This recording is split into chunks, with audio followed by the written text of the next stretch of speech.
Hola a todas mis queridas hermanas anglicanas que sé que están reunidas en un momento tan especial, la conferencia anual que tienen. Y bueno, pues a quienes ya conozco les envío un cariñoso saludo, afectuoso saludo, y a quienes aún no conozco, pues también, porque aunque no nos conocemos físicamente, pues nos conoceremos en algún momento.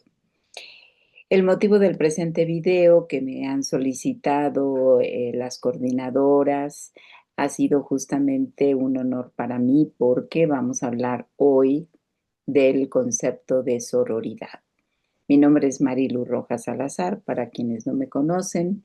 Soy doctora en teología sistemática por la Universidad Católica de Lovaina, Bélgica.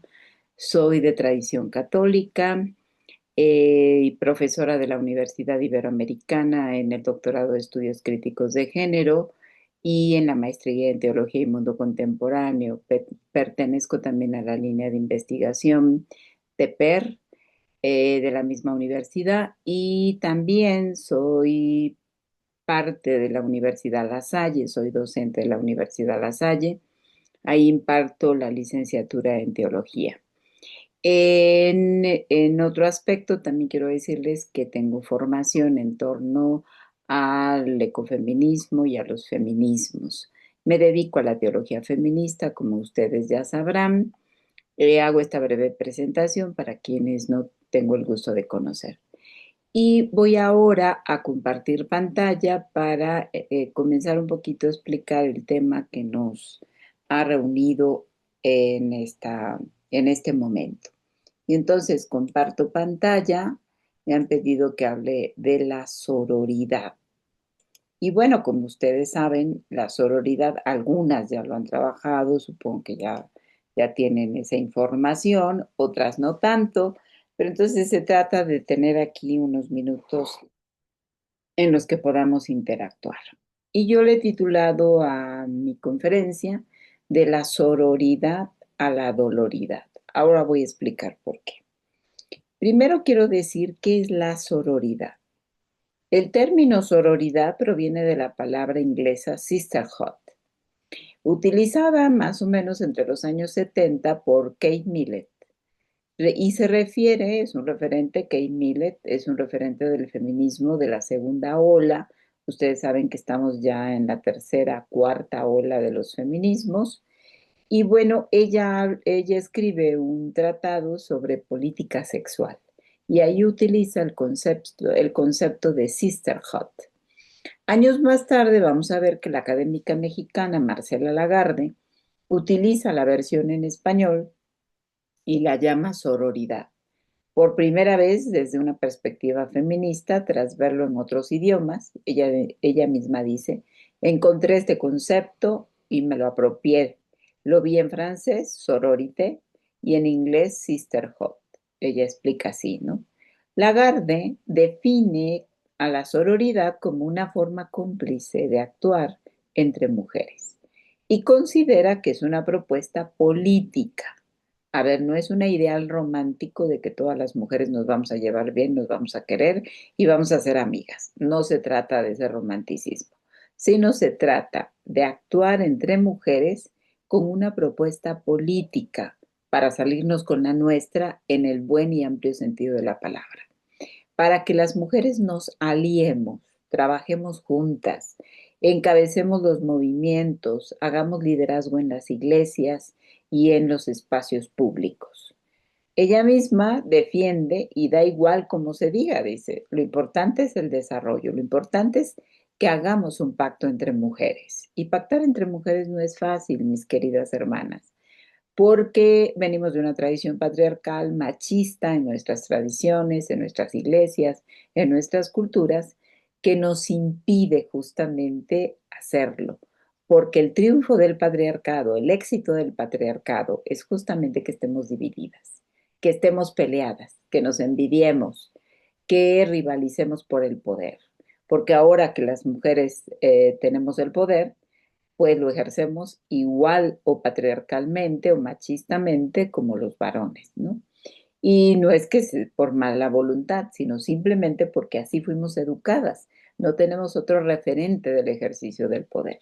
Por eso hoy estamos hablando de la sororidad para comenzar a aprender un referente distinto del ejercicio del poder, pero de un poder colectivo entre mujeres. Bien, entonces, dado esta pincelada, paso también a preguntarnos una cosa que es muy básica. ¿Por qué las mujeres somos misericordiosas y solidarias con los demás? Me refiero a los hombres, a los niños, al medio ambiente, a los pobres. ¿Y por qué entre nosotras mismas no somos misericordiosas y solidarias? ¿Por qué apoyamos a otra mujer cuando llora y está triste o sufre, pero no cuando triunfa, cuando está alegre, cuando tiene un poder, cuando tiene el ejercicio de liderazgo? ¿Por qué le envidiamos? Porque, digo, yo reconozco, una cosa que reconozco es que las mujeres hemos logrado muchas cosas dentro de los feminismos y dentro de las iglesias. Y un reconocimiento específico que quiero hacer es que yo como católica las admiro a ustedes, mis hermanas anglicanas, que pueden tener los ministerios ordenados. Pero entonces, únanse, pero entonces pacten, hagan cosas juntas, no rivalicen entre ustedes, porque esto no nos lleva a nada bueno. Y entonces vamos a ver que hay un elemento que tenemos que preguntarnos. ¿Por qué apoyamos a la otra cuando se le muere el papá, un hijo, el marido, un hermano, cuando está en una situación de persecución o de calumnia, todo? Cuando algo malo le pasa, pero cuando algo bueno le sucede, no somos capaces de alegrarnos con ella. ¿Por qué? Bueno, todo esto tiene su raíz en el sistema patriarcal donde fuimos educadas. La sororidad no es que todas nos queramos, no nos vamos a querer. Miren, nos vamos a caer mal, inclusive. Habrá unas que no quieran a otras porque les caen mal, simplemente. Pues no se trata de que nos queramos y que nos caigamos bien, ni tampoco se trata de hacer el club de la pequeña Lulú, ¿verdad? Antiguamente estaba el club de Toby y el club de la pequeña Lulú. No, se trata de que hagamos pactos, aunque disentamos, aunque no estemos de acuerdo, pactos de hermandad entre mujeres, para que nuestros objetivos sean conseguidos, para que nuestras causas tengan un buen fin, aunque no nos caigamos bien, sin competencia ni rivalidad. Se trata de que no nos pongamos el pie una a la otra y en ese ponernos el pie perder el objetivo mayor que queremos conseguir como colectivo de mujeres. Y esto va para las iglesias. Entonces, ¿qué ha pasado? Que los hombres nos han pactado a nosotras. Ellos sí hacen pactos en nuestra contra. Y aunque ellos no se lleven bien y aunque ellos disientan, hacen pactos. Nos han pactado, pero a quienes han pactado es a nuestro cuerpo, a nuestra sexualidad. Por eso es que urge romper con las rivalidades que hemos copiado del modelo de competencia de ese sistema patriarcal, el cual siempre nos hace rivales, porque el éxito del patriarcado, del machismo, del elitismo, de la jerarquía, es justamente que nosotras estemos divididas. La sororidad, entonces, son pactos políticos, digo políticos, entre mujeres, y no me refiero a partidistas, sino me refiero a pactos políticos del bien común de las mujeres para lograr el poder para todas, no solo para una, para lograr el bienestar de las más posibles, no solo de un pequeño grupo. La sororidad entre mujeres es la experiencia de la unidad como diversidad. Somos diversas, unas somos estudiadas, otras no tanto, unas somos bajitas, otras altas, unas somos de la población urbana, otras de población rural, algunas procedemos de tradiciones indígenas o afrodescendientes, y así como hay diversidad de tonos de piel, también hay diversidad de la manera de cómo somos mujeres. Entonces, no querer que todas pensemos y actuemos igual o hagamos las mismas cosas, sino el derecho a ser y a pensar y a actuar diferente. porque hay diferentes formas de ser mujer. Entonces, de lo que se trata aquí es que entendamos que no somos competencia. Lo de hoy es apoyarnos entre nosotras, porque solas nos matan, solas nos aniquilan, solas nos absorbe el patriarcado y solas no somos nada. Por tanto, la sororidad nos ayuda a superar la enemistad entre mujeres.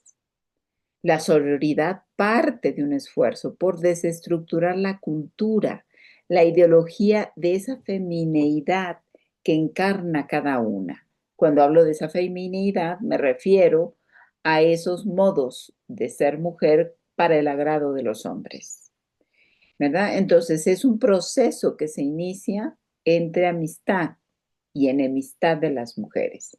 Y avanza la amistad de las amigas en busca de tiempos nuevos, de nuevas identidades. Entonces, la sororidad siempre es una buena respuesta para un mundo que se odia, para un mundo patriarcal que le interesa la violencia, hacer la guerra, acabar con las mujeres, despedazarlas, violentarlas, violarlas. Pues amarnos entre mujeres, hacer pactos de amistad, de solidaridad, es subversivo. La capacidad de trabajar juntas es un ejercicio de subversión para un modelo que no es solamente para mí, sino para todas las generaciones que también nos continuarán. Gisele Halimi llama a esta nueva relación entre las mujeres sororité, de latín sur, hermana. Las italianas dicen sororità. Las feministas de habla inglesa, como les decía, la llaman sisterhood. Y nosotras, en español, podemos llamarla sororidad. Y significa la amistad entre mujeres diferentes y pares, cómplices, que se ponen a trabajar, a crear, convencer, que se encuentran, como ahora ustedes se encuentran en esta asamblea, para reconocer en sus luchas, para vivir la vida con sentido profundamente libertario, pero sobre todo para ayudar. En la filmina que les he colocado, la que puede, dice, y la que no, la tomamos de la mano para que también pueda, porque somos apoyo, no competencia. En esa esencia trastocada implica la amistad entre quienes han sido creadas por el mundo patriarcal como enemigas. ¿Cuántas de nosotras no hemos escuchado a nuestras madres, a nuestras abuelas? No tengas amigas porque te quitan el marido. No metas a tu amiga, a tu mejor amiga a la casa porque vas a tener problemas, porque te van a poner el cuerno. No confíes en la otra porque te va a traicionar. No hagas aquello porque la otra es tu enemiga, ¿no? Todo ese sistema que hemos bebido culturalmente de nuestra formación tiene que ser trastocado, porque la alianza de las mujeres en el compromiso es tan importante como la lucha contra otros fenómenos de la opresión y por crear espacios en que las mujeres podamos desplegar nuevas posibilidades de vida, ¿no? Entonces, el modelo de equidad no nace porque un montón de mujeres se junten, nace porque las mujeres libres se juntan para quitar la opresión cultural a su género, para luchar contra el sistema patriarcal que las oprime. Esa es la causa común. La lucha entonces es contra el patriarcado, contra la opresión, contra el empobrecimiento, contra los sistemas que confabulan patriarcalmente en nuestra contra. Y por eso requerimos de la sororidad para dejar de oprimirnos unas a otras. Tenemos que tener en cuenta que no podemos sumarnos al opresor que es el patriarcado. Y para romper el lazo de desigualdad asimétrico entre mujeres. Esos son los objetivos de la sororidad. ¿Para qué nos vamos a juntar? Para coadyuvar a dejar de oprimirnos unas a otras, para romper el lazo de desigualdad asimétrico entre mujeres, para establecer las relaciones de amor e ir en contra de esas relaciones de amor-odio entre las mujeres que están siempre atravesadas por la envidia, que fundan su rivalidad entre nosotras. En el mundo patriarcal, esta rivalidad encuentra su fundamento y se reproduce en la competencia permanente por ocupar un sitio en él. En el caso de las mujeres, no tiene que ser así. En el caso de las mujeres, tenemos que lograr un poder colectivo, una potencialidad colectiva, ¿verdad? Fíjense, es muy chistoso que no hay cursos de empoderamiento para los hombres, para las mujeres sí, porque las mujeres somos las sin poder. Y cuando lo adquirimos, somos mal vistas por pues nuestras partes mujeres o por nuestros compañeros varones, ¿no? Y entonces pensamos que la ambiciosa, la trepadora, la no sé cuál, ¿no? Tenemos que desarraigar de nuestro léxico ese tipo de vocablos, ese tipo de vocabulario que va en contra de la sororidad, el de arribista, el de trepadora, el de la que se le metió al marido, la que lo sedujo, la traidora. Todos esos conceptos que estoy diciendo son conceptos violentos contra las mujeres y tenemos que erradicarlos de nuestro propio lenguaje y pensamiento. ¿Qué es entonces la sororidad y cómo ayudamos a las mujeres víctimas de abuso? Y cuando hablo de abuso, no solamente me refiero al abuso sexual, me refiero al abuso de poder, al abuso económico, al abuso psicológico, al abuso afectivo, al abuso del trabajo, ¿verdad? Y en relación básica con la amiga, las mujeres encuentran también a la madre afectiva, que no es la madre omnipotente de la pequeña niña, sino una mujer, una igual, de la cual aprenden, a la cual enseñan, con quien se acompañan, con quien se instruyen.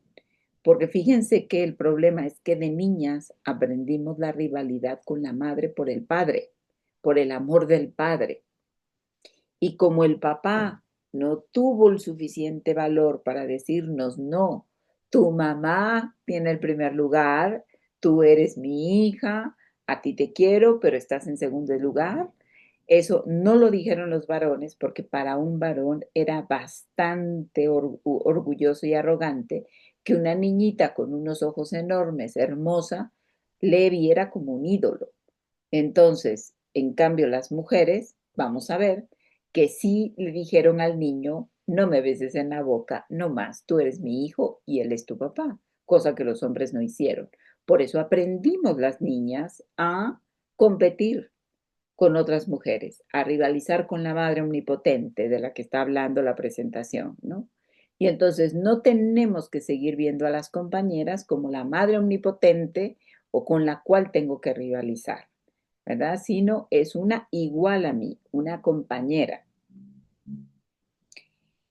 No es más la madre la que aparece o que aparece la hermana como compañía. La sororidad puede significar también la realización del deseo oculto que moviliza a la mujer a la búsqueda del objeto perdido, de esa madre perdida. La sororidad es el encuentro con la madre simbólica que resignificada por la aceptación de la otra y es una metodología que nos permite a las mujeres construir una identidad íntegra y cohesionada, no fragmentaria ni infantil. El gran problema es que las mujeres nos hemos formado en un mundo infantil. Cuando estamos compitiendo unas contra otras, estamos colocadas en un mundo infantil no en una edad madura ni en una edad que nos corresponde. Y no porque lo infantil sea malo, sino porque corresponde a un momento de vida y a una etapa de vida. Pero cuando las mujeres seguimos siendo competitivas entre nosotras, quiere decir que no superamos esa etapa infantil. Y por eso la verdadera sororidad es no hacer crítica de los cuerpos de las otras, no justificar el acoso o la violencia en contra de las mujeres por parte de los hombres, La sororidad es respetar las opiniones de otras, aunque no compartas totalmente esa opinión. No criticar ni hacer juicios sobre las demás, ¿verdad? La sororidad implica que no vas a hablar de su corporalidad, de su forma de vestir y de su forma de pensar si esta persona no te ha pedido opinión. Es parte de la sororidad. En esta relación, unas son el espejo caleidoscópico de las otras, que a su vez lo son de otras y así sucesivamente. Cada cual permite a las otras mirarse a través de la mirada y la escucha, de la crítica y del afecto, de la creación y de la experiencia de la compañera. La sororidad entonces implica plenitud, conciencia, conocimiento, fortaleza, desarrollo, solidaridad, equidad, aliento, respeto, fuerza, legitimidad, alianza, apoyo, pacto, aceptación para un bien colectivo entre nosotras. Para que la agresión no se vuelva contra nosotras mismas, hemos de desmontarla. Y la sororidad es la posibilidad de usar para nosotras mismas, en la alianza, los conocimientos y las prácticas amorosas, los cuidados afectivos e íntimos, en la división genérica del mundo como madres. Volcamos hacia los hombres y hacia los otros, pero no hacia nosotras. Y es muy necesario que aprendamos a cuidarnos entre nosotras. Ya no necesitamos que nos cuiden los hombres, que nos provea el patriarcado, que el líder de la iglesia, el cura, el obispo, el pastor sea el que nos guíe. Necesitamos crear ejercicios de sororidad y de comunitariedad para acompañarnos entre nosotras mismas. La herida fundante de la madre niña sin madre es la que origina ese desamor y solo puede ser cicatrizada con la alianza entre las amigas. Por eso les coloco aquí una especie de sororitips, ¿verdad? Entonces, la sororidad, decimos, es el pacto social entre mujeres que tiene como objetivo el empoderamiento del género femenino. No taches a una mujer de superficial, porque le interesa el maquillaje o la moda, ni un gusto excluye otros, ni existe un único motivo para interesarte por estos. Necesitamos aprender a romper todo esto. Sin embargo, la sororidad no es perfecta.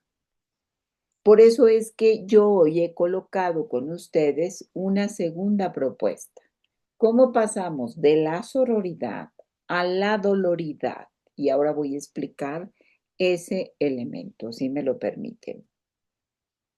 Y mientras coloco la siguiente diapositiva, me gustaría que ustedes fueran pensando cómo ejercer la sororidad entre mujeres como pastoras, como líderes de la iglesia anglicana, cómo ejercen el cuidado entre unas y otras.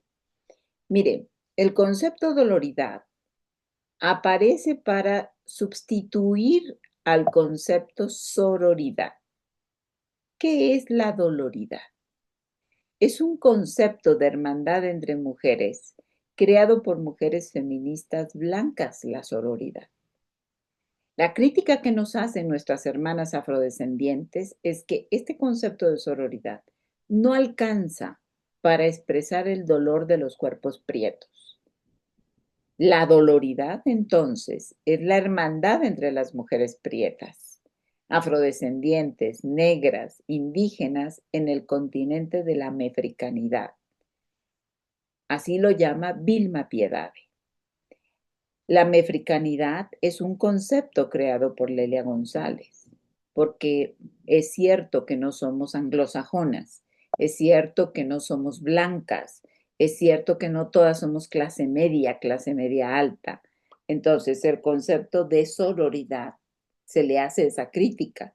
Es para mujeres blancas, clase media, educadas, académicas. Pero ¿qué pasa con los cuerpos de las pobres, con los cuerpos prietos, los cuerpos gordos, los cuerpos grandes, los cuerpos con discapacidad? ¿Qué pasa con los cuerpos lesbianos? ¿Qué pasa con los cuerpos no heteronormados? Y entonces aparece este concepto de doloridad para denunciar que las prietas son las que más mueren porque la carne prieta es la más barata, dice Vilma Piedade. Es una brasileña que codifica este nuevo concepto. La mujer prieta es la más pobre. La doloridad entonces contiene las sombras, el vacío, la ausencia, el habla silenciada, el dolor causado por el racismo. Y este dolor es prieto. La doloridad hace una crítica racista a la sororidad. Entonces, no solamente se trata de ser sororas, hermanas, entre las blancas o las de piel más clara, sino la doloridad, porque hay un dolor que nos cruza como mujeres y es el sexismo. El lugar de enunciación de la doloridad es un lugar de pertenencia.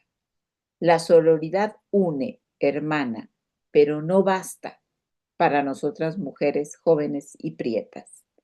El dolor no se mide, dice Vilma, es de quien lo siente. El dolor duele y punto. El genocidio de la prietitud, y se estima que entre 1500 y 1867 alrededor de 12.5 millones de personas fueron esclavizadas y trasladadas desde África hacia América, y que casi la mitad de este tráfico ocurrió en el siglo XVIII, configurando la mayor empresa de deportación transoceánica de la historia. Y allí tuvieron que ver nuestras iglesias, la católica y las reformadas.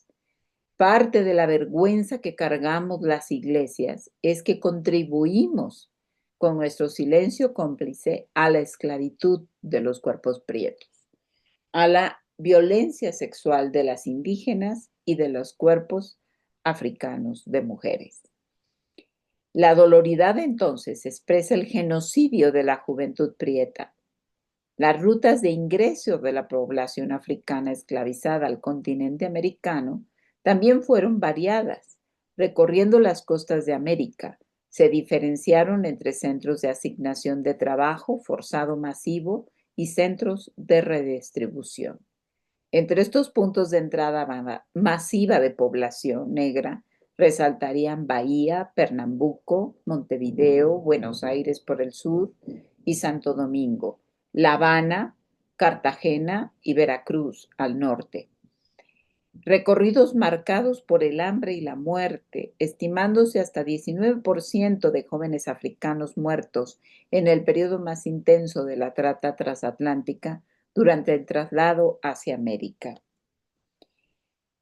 Entonces, de eso se trata la doloridad.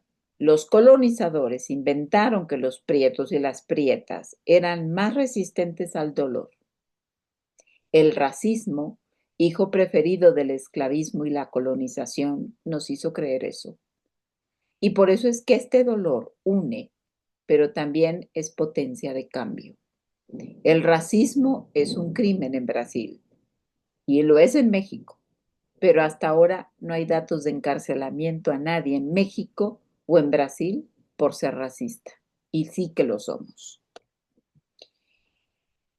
Un dato para que sepamos, la población afrodescendiente en México en el censo del 2020, estoy hablando de hace 5 años, podemos decir que por primera vez incluyó una pregunta sobre la identidad afro. Miles de personas, ¿verdad?, son colocadas como afrodescendientes. Y si ustedes pueden ver el mapa, pues sí, está la costa de Veracruz, mi tierra, la costa de Oaxaca, la costa chica de Oaxaca y Guerrero, pero también lugares como Puebla, ya que ahí el virreinato se asentó y trajo a sus esclavos, colocándolos en una situación eh, tremenda de dolor y de sufrimiento. Bueno, entonces, todo esto para decir que nosotros en México hemos negado nuestra raíz afrodescendiente y que necesitamos recuperar los principios filosóficos. ¿verdad? Estos principios filosóficos vienen de lo que se llama el Ubuntu. Yo soy porque tú me reconoces. Eso es el Ubuntu. Viene de la tradición yoruba de los pueblos afrodescendientes. Yo contengo al otro y somos una, somos uno. El feminicidio tiene color en Brasil, pero también lo tiene en México. Las mujeres prietas son las que están muriendo más. El machismo es racista. Por eso es que nos tenemos que unir en contra de ese sistema patriarcal que nos mata. El dato de Puebla es muy interesante. El municipio de Puebla tiene una composición pluricultural que está sustentada en sus pueblos y comunidades indígenas. En el municipio de Puebla, 262.285 personas declararon una autoascripción indígena. También se registró un total de 12.890 poblanos y poblanas que, de acuerdo con sus costumbres y tradiciones, se consideran pertenecientes a la comunidad afromexicana, negra o afrodescendiente. El Instituto Nacional de Estadística y Geografía, INEGI, que ahora va a desaparecer o ha desaparecido, refiere que Puebla se ubica dentro de los primeros 10 lugares en contar con una población afro, al sumar 113.945 afrodescendientes, lo que representa el 1,7% de la población total en la entidad. Esto es un dato interesantísimo. En el marco de la primera conmemoración del Día Internacional de los Afrodescendientes, el último censo del Instituto Nacional de Estadística y Geografía señala que en Puebla radican 39.074 personas que se autorreconocen como afromexicanos, de los cuales 554.670 son hombres, 48,9%, y 58.275 mujeres, el 5,1%, son mujeres. De estas cifras, la capital poblana concentra la mayoría de esta población, seguida de Tehuacán y Amozoc. Durante la época colonial, en Puebla, la población de esclavos africanos se concentró en la zona del centro histórico, así como en los barrios del Alto, La Cruz, Analco, San José y San Sebastián. De 1580 a 1640, Puebla se incrementó la presencia de esclavos africanos, quienes eran empleados como acompañantes de sus propietarios, cocheros, y algunos trabajaron en los oficios como zapateros y curtidores.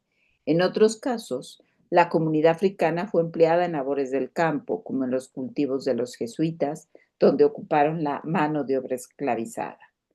Por eso mencionaba anteriormente que la Iglesia también hemos sido responsables de esta situación.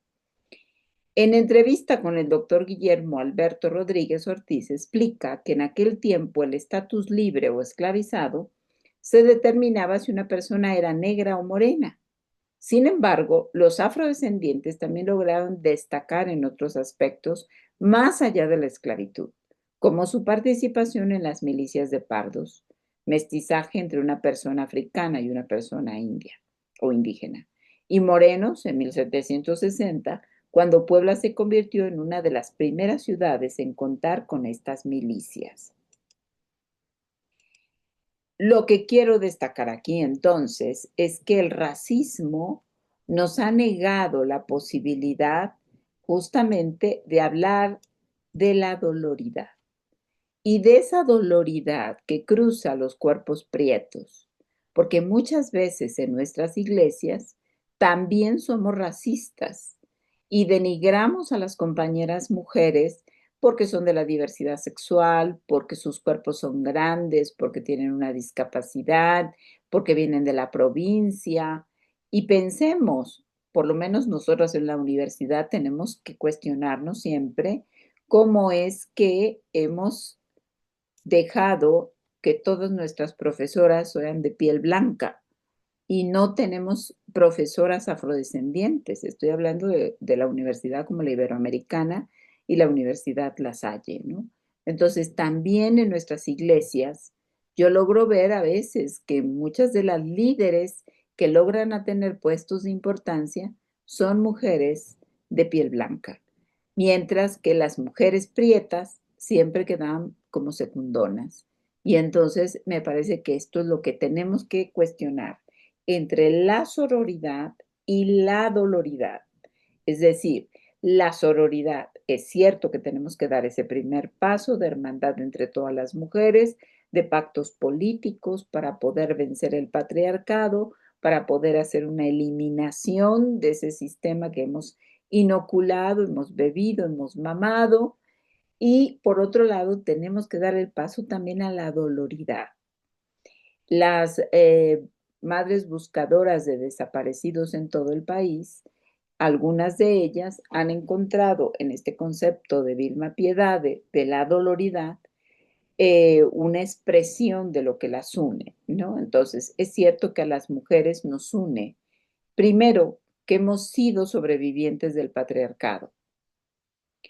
Las que estamos vivas hemos sobrevivido a la violencia patriarcal, al feminicidio, a la violación, a los tocamientos, al abuso sexual, al abuso económico, al abuso laboral. Todas nosotras nos une el dolor que aprendimos, porque fue un aprendizaje, el dolor de ser mujeres.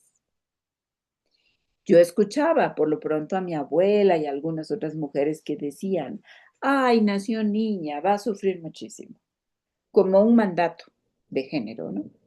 Como aquella idea de que tenemos que sufrir y tenemos que hacer sufrir a las otras. Y hemos escuchado también que sufran lo que yo sufrí para poder llegar. Tenemos que romper con esos mandatos violentos de género. Las siguientes hermanas no tienen que sufrir para conseguir lo que tú has conseguido. Tenemos que allanar el camino para las que están detrás de nosotros, para las que están al lado y para las que están enfrente. Tenemos que hacer que los caminos sean más llanos, no tan rocosos, no tan escarpados, no tan violentos y no tan adversos como los tuvimos que sufrir nosotras. Tenemos que romper con esos mandatos violentos de género.